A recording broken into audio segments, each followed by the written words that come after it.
We've seen the UK battered by storms and weather fronts which have wreaked havoc on our transport system. Yes, homes across the country have been left without power for several days. Many properties have been severely damaged by winds in excess of 75 miles per hour. I know there are a few around last night. It's keeping me awake. As we turn towards the new year, is there an improvement in store?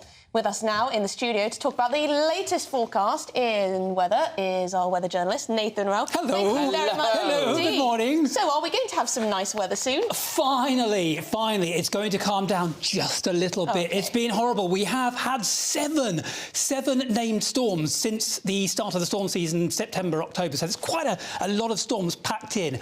Another deep one moved in last night, bringing some snow, up to 10 centimetres of snow in Scotland, and wind across the west coast and wind across the south. So it's going to start calming down a bit from now. There's nothing major in the forecast. It's going to stay unsettled. So if you're going out tonight, take a brolly, take a jumper, take something for every sort of eventuality, because it's not going to be a great evening, but thankfully not quite as bad.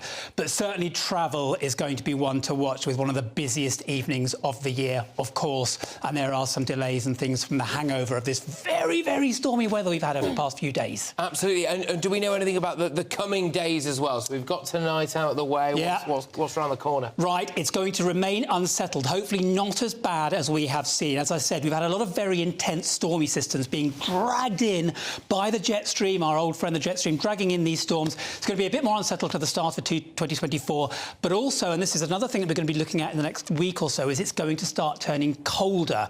You've probably noticed over the past few days, past week or so, it's been actually been quite mild. It's been a bit colder. That is because we've been getting a westerly in from the Atlantic, comes with the storms and the bad weather. It is going to start turning a bit colder from this week, and that will be something to notice. In the north, temperatures right down into low single figures. In the south, probably hovering around just below double figures. And I mean, not really cold. And then as we go further into January, we're looking at something even more colder. Now, this is what we're all keeping our eyes on, is a sudden stratospheric warming event which might be happening, and that can sometimes cause some very, very cold weather. Middle of January, something to keep our eyes on.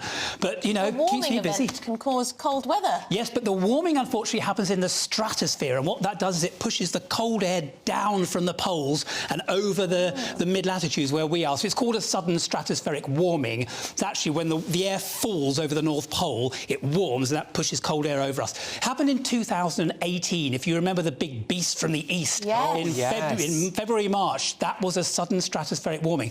Now, I must point out, because otherwise I'll get into trouble and I'll get emails and I'll get letters and things. No one is saying this is definitely going to happen yet. There is a sudden stratospheric warming that the meteorologists are keeping their eyes on. It might cause something colder middle of January. It might not. They tend to do something, but we're going to be watching and seeing whether that happens. We'll be keeping a close eye on it. I love how energetic you are first thing in the morning.